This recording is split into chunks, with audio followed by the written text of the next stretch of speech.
Nel grembo umido, scuro del tempio, l'ombra raffredda, gonfia d'incenso. L'angelo scese come ogni sera ad insegnarmi una nuova preghiera.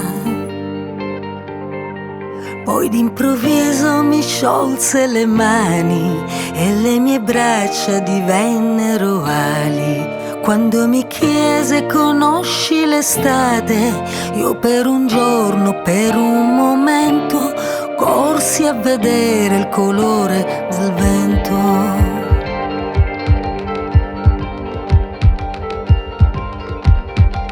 Volammo davvero sopra le case, oltre i cancelli, gli orti e le strade. Poi scivolammo tra valli fiorite, dove all'olivo si abbraccia la vite. Scendemmo là dove il giorno si perde a cercarsi da solo, nascosto tra il verde. E lui parlò come quando si prega, e dalla fine d'ogni preghiera contava una vertebra della mia schiena.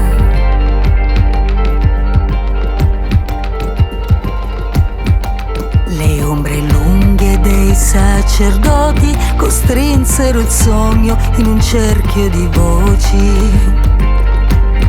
Con le ali di prima pensai di scappare, ma il braccio era nudo, non seppe volare.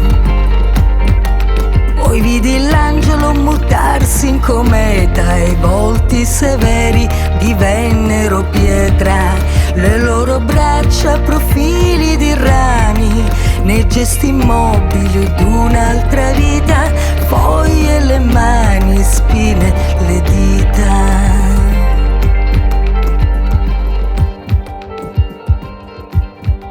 Voci di strada, rumori di gente mi rubarono il sogno per ridarmi al presente. Sbiadì l'immagine, stinse il colore, ma l'eco lontana di brevi parole ripeteva di un angelo la strana preghiera, dove forse era sogno ma sonno non era.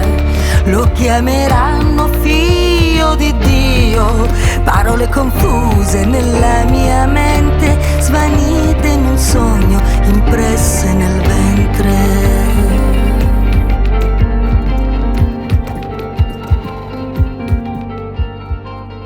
La parola ormai sfinita si sciolse in pianto, ma la paura dalle labbra si raccolse negli occhi, segni chiusi nel gesto di una quiete apparente che si consuma nell'attesa di uno sguardo indulgente. E tu, piano, posasti le dita all'orlo della sua fronte. I vecchi, quando accarezzano,